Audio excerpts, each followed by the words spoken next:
കേരള ഭാഗ്യക്കുറി വകുപ്പിന്റെ ചരിത്രത്തിലെ ഏറ്റവും ഉയർന്ന ഒന്നാം സമ്മാനത്തുകയുമായി ഓണം ബമ്പർ ഭാഗ്യക്കുറി പുറത്തിറക്കി.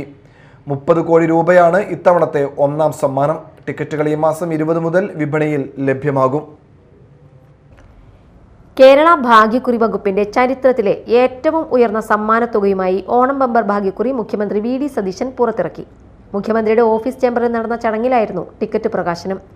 ഇത്തവണ ഓണം ബമ്പറിന്റെ ഒന്നാം സമ്മാനം 30 കോടി രൂപയാണ്. ഒന്നാം സമ്മാനം ലഭിക്കുന്ന ടിക്കറ്റ് വിൽക്കുന്ന ഏജന്റിന് 3 കോടി രൂപ ഏജൻസി കമ്മീഷൻ സമ്മാനമായും ലഭിക്കും.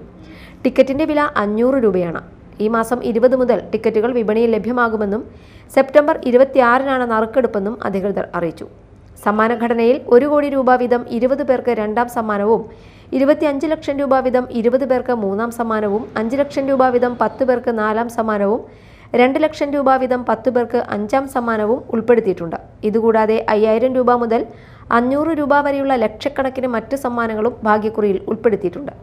ടിക്കറ്റ് പ്രകാശന ചടങ്ങിൽ നികുതി വകുപ്പ് additional chief secretary KR Jyothilal, ഭാഗ്യക്കുറി വകുപ്പ് ഡയറക്ടർ KS അഞ്ജു, അഡീഷണൽ ഡയറക്ടർമാരായ PA ഷാജു, KS അനിൽകുമാർ എന്നിവർ പങ്കെടുത്തു.